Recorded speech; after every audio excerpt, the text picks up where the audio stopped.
Scotty, do you keep having to pinch yourself with how this Test career lark is panning out for you? Yeah, I wouldn't have predicted this 2 years ago. So, it's still, so far it's been getting better and better, and I'm loving it. What were you able to do in this Test match that made such an impact? I think my role in this team is just to try and keep the scoreboard as tight, obviously keep it going as slow as possible, and I like to bowl long spells, so to try and give the other bowlers a bit of a break if there's gaps in that, and then obviously if I can keep the scoreboard going nowhere, it makes the job easier for the other bowler at the other end. How did you go? What did you think of the conditions? Is it different to given it your first Test in England to what you've played on elsewhere?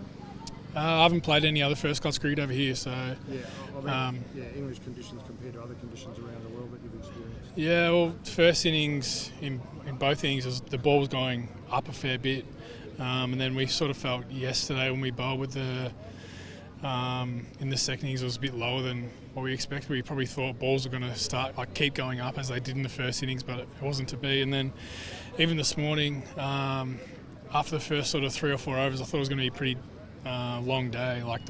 Still didn't feel like the ball was getting as much bounce as we expected, and we still thought if we kept the scoreboard going slow, it was going to be a hard chase for them trying to chase 280 in a day.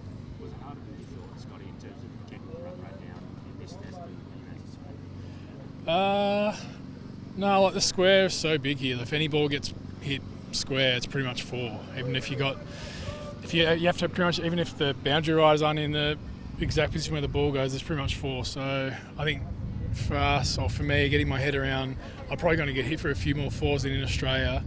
And that's just sort of a little mindset change. So once I got my head around that, I was comfortable getting hit for 4 or edge for 4, knowing that it's still a good ball. What about the jigs ball one? It seemed like you guys kind of changed pretty early in the second innings bowling. Yeah. The first one was, I don't know, it wasn't a very good ball. It was out of shape within 10, 12 balls. You could throw the ball up and the seam wouldn't even stay up. It was almost going cross seam straight away. So I know it felt really big. So once it didn't go through the rings, we got a ball change, and I think it was the first ball I got with the ball change was the wicket. So it was nice to get some bounce with the proper ball. How come do you think the post-game presser you're his favourite? Yeah, that's nice of him. He's mine too.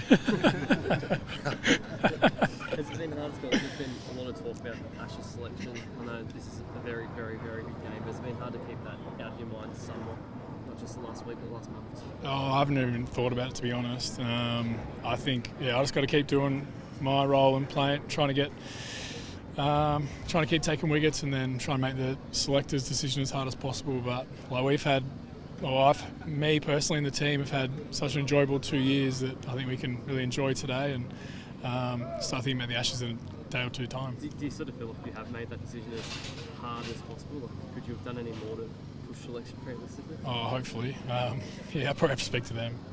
Did you have to make a conscious decision to you keep bowling the way you bowled on that deck, which was looked like the first few days anyway, was fair consistency, and not go searching for wickets in conditions like that, or is that just natural for you? No, bowling on the MCG for so long, I've always felt as soon as I try to chase wickets, I go for runs. So I just try and keep my game plan as simple as I can. As soon as I stray from that, I want to go back into it as soon as I can. So I think it fits in well with the team that if I can play my role in controlling the run rate, then it makes Lyon's job easier, makes Pat's job easier. So Anyway, you just shut out that crowd noise, the runs are flowing a bit, which is probably what it's going to be like during the England games when they're going for it. You can just close that out. Yeah, I think I always find the first game back in front of a crowd, no matter what game you're playing, if it's Big Bash or one-day cricket or Test cricket, I always find it takes a little bit of getting used to the crowd noise and trying to not get in your own head. But I think as the game went on, I felt more comfortable doing that. What was the conversation with Pat about you sharing the new ball in the second innings?